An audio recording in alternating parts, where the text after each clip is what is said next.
हर हर महादेव। महादेव के यतिनाथ अवतार और हंस के अवतार के बारे में आज जानेंगे, जो कि जुड़ा हुआ है नल दमयंती के पूर्व जन्म की कथा से। नंदीश्वर कहते हैं, मुने अब मैं परमात्मा शिव के यतिनाथ नामक अवतार का वर्णन करता हूँ।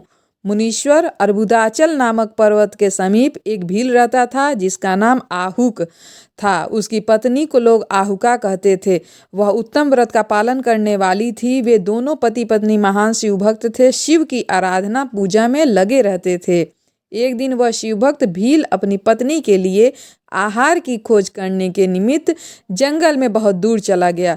इस समय संध्या काल में भील की परीक्षा लेने के लिए भगवान शंकर सन्यासी का रूप धारण करके घर में आए। उतने में ही उस घर का मालिक भील भी चला गया और उसने बड़े प्रेम से उन यतिराज का पूजन किया। उसके मनोभाव की परीक्षा के लिए यतीश्वर ने दीन वाणी में कहा, भील, आज रात मैं यहाँ रहने के लिए मुझे स्थान दे दो। सवेरा होते ही चला जाऊंगा। तुम्हारा सदा कल्याण हो।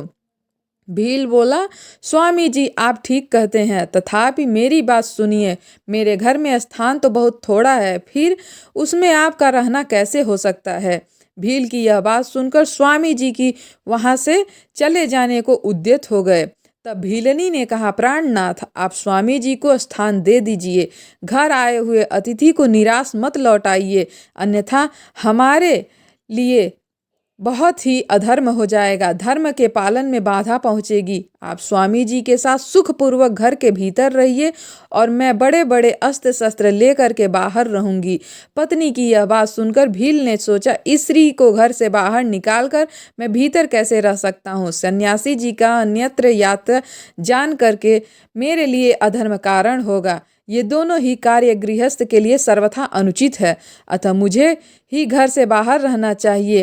होनहार होगी वह होकर ही रहेगी। ऐसा सोच आग्रह करके उसने स्त्री को और सन्यासी जी को सानंद घर के भीतर रख दिया और स्वयं वह भील अपने आयुध पास रख कर घर से बाहर खड़ा हो गया। रात में जंगली क्रूर हिंसक पशु एक पीड़ा देने लगे। उसने वे यथाशक्ति बचने के लिए महान प्रयत्न किया, पर वह भील बलवान होकर के भी प्रारब्ध प्रेरित हिंसक पशुओं द्वारा बलपूर्वक खा लिया गया। प्रातः काल यति ने देखा कि हिंसक पशु ने भील को खा डाला। तब उसने बड़ा दुख हुआ। सन्यासी को दुखी देखकर भीलनी दुख के व्याकुल हो गई। धैर्यपूर्वक उसने दुख को दबाकर बोली, स्वामी जी, आप दुखी किस लिए हो रहे हैं। इस भीलराज का तो समय कल्याण हुआ है। ये धन्य और कृतार्थ हो गए जो इन्हें इसी मृत्यु प्राप्त हुई। मैं चीता के आग में जलकर इनका अनुसरण करूंगी। आप प्रसन्नतापूर्वक मेरे लिए एक चीता तैयार कर दें, क्योंकि स्वामी जी का अनुसरण करना स्त्रियों के लिए सनातन धर्म है। उसकी बात सुनकर सन्यासी जी ने स्वयं चीता तैयार की। भीलनी ने अपने धर्म के अनुसार उसमें प्रवेश किया। इसी समय भगवान शंकर ने साक्षात स्वरूप से उसके सामने प्रकट हो गए। उसकी प्रसन्नता करते हुए तुम बोले, तुम धन्य हो, मैं तुम्हें प्रसन्न हूँ। तुम इच्छा अनुसार वर मांगो, तुम्हारे लिए कुछ भी अदेय नहीं है। भगवान शंकर का यह परमानंददायक वचन सुनकर भीलनी को बड़ा सुख मिला। वह ऐसे विभोर हो गई, इसे किसी की बात का सुध नहीं रहा। उसकी इस अवस्था को लक्ष्य करके भगवान शंकर भी प्रसन्न हुए। उसके न मांगने पर भी उसे वर देते हुए बोले,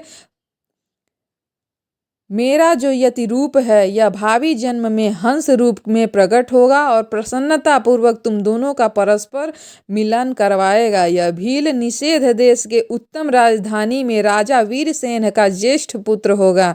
उस समय नल के नाम से इसकी ख्याति होगी। तुम विदर्भ नगर के भीमराज की पुत्री दमयंती हो जाओगी। तुम दोनों मिलकर राजभोग भोगने के पश्चात मोक्ष प्राप्त करोगे, जो बड़े बड़े योगीश्वरों के लिए दुर्लभ है। नंदीश्वर कहते हैं, मुने ऐसा कहकर भगवान शिव उस समय शिवलिंग के रूप में स्थित हो गए। वह भील अपने धर्म से विचलित नहीं हुआ था, अतः उसी के नाम पर उस लिंग को अचलेश नाम दिया गया। दूसरे जन्म में वह आहुक नामक भील नैषध नगर में वीरसेन का पुत्र हो महाराज नल के नाम से विख्यात हुआ और आहुका नामक भीलनी हुई। वे यतिनाथ शिव वहाँ हंस रूप में प्रकट हुए। उन्होंने दमयंती का नल के साथ विवाह करवाया। पूर्व जन्म में सत्कार जनित पुण्य से प्रसन्न हो भगवान शिव ने हंस का रूप धारण करके उन दोनों को सुख दिया। हंसावतारी शिव भांति भांति के बातें करने और संदेश पहुंचाने में कुशल थे। वे नल और दमयंती दोनों के लिए परमानंददायक साबित